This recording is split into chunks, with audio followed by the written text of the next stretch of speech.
Carlos Magno ele era moderado no que diz respeito a comer e a beber. Ele desprezava o excesso tanto nele mesmo quanto naquelas pessoas que estavam sob sua proteção. Porém, ele costumava ficar pouco tempo sem comer, pois ele dizia que o jejum atrapalhava e afetava a sua saúde. Carlos Magno, quando estava à mesa, ele gostava de escutar histórias e músicas da época. As histórias que ele mais gostava de ouvir eram de contos épicos e também se destacava o Santo Agostinho, com o conto A Cidade de Deus. Ele raramente dava banquetes, e quando o fazia, eram grandes festas para um grande número de pessoas. A refeição ela era composta por 4 pratos, sendo que o que Carlos mais gostava era carne de caça.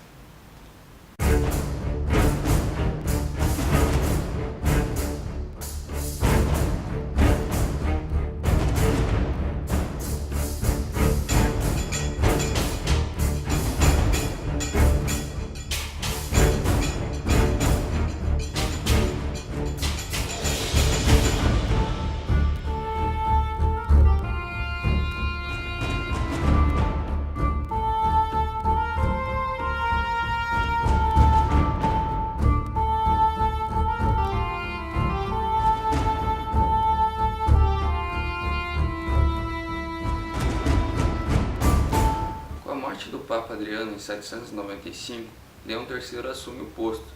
Ele é eleito em uma assembleia, porém ele não tem a totalidade digamos assim, do apoio da população, o que vai gerar diversos conflitos posteriormente. Em uma procissão, no ano de 799, o Papa Leão III foi agredido pelos seus adversários. Isso fez com que ele procurasse ajuda junto ao rei dos francos. Um fato que muda muito essa história é de que o Papa Leão III e Carlos Magno mantinham contato, tanto por os embaixadores do Papa ou informantes de Carlos Magno que iam para Roma às vezes. Então, Carlos Magno já tinha amplo conhecimento do que vinha acontecendo na cidade de Roma, por parte dos aristocratas e da classe mais alta da sociedade e também pela população. Ele foi gravemente ferido e mantido em cárcere por alguns dias. Com a ajuda de alguns fiéis, ele conseguiu escapar. Ele passa alguns dias fugindo e ele percebe que não dá para ele viver fugindo, ele precisa de algum auxílio. Ele busca esse auxílio em Carlos Magno, na cidade de Paderborn, onde ele se situava. Carlos pede para seus servidores colherem dados para solucionar o caso. Porém, como os relatos colhidos não inocentavam o Papa, o próprio rei parte para o Vaticano para julgar o Leão III.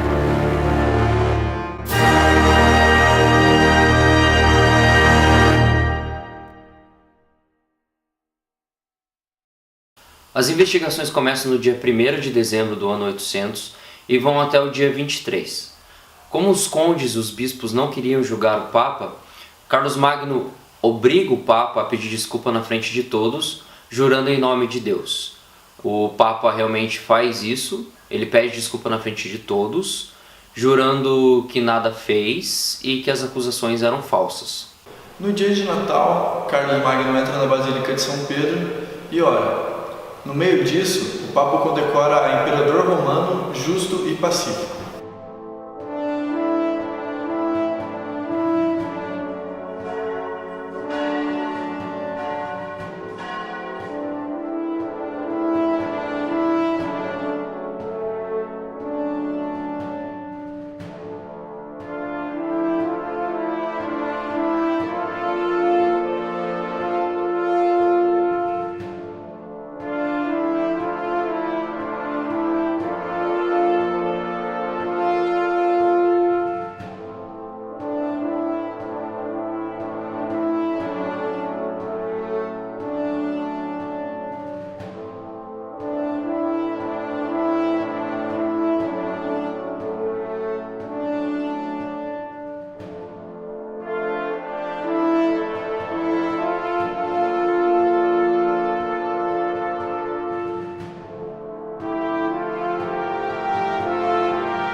Os escribas dele, ou biógrafos, dizem que ele ficou espantado e que se ele soubesse da atitude do Papa, ele nem teria ido.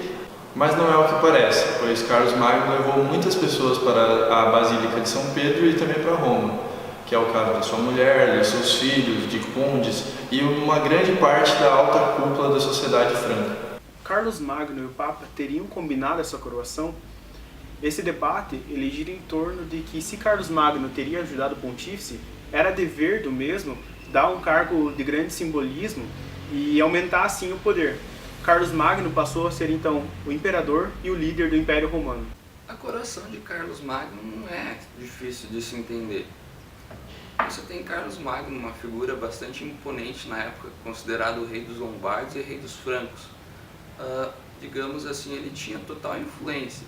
Porém, um ponto que foi basilar, digamos, divisor de águas para a coroação dele foi a morte de Adriano e a eleição do Leão III, que a partir daí o Papa vai começar a recorrer a Carlos Magno e posteriormente vai o coroar como imperador romano. Fatos mostram que a coroação de Carlos Magno já havia sido planejada. O Papa ganharia a proteção e Carlos Magno ganharia o título de imperador, algo que não acontecia desde o final do Império Romano. E isso deu legitimidade para ele e se tornou o verdadeiro protetor dos cristãos. Tendo sido planejada ou não, o que sabemos é que com a coroação de Carlos Magno pelo Papa, a Europa Ocidental, que desde a queda de Roma não conhecia o poder central, ficou submetida a dois poderes. O poder civil, na pessoa do imperador Carlos Magno, e o poder espiritual na figura do Papa.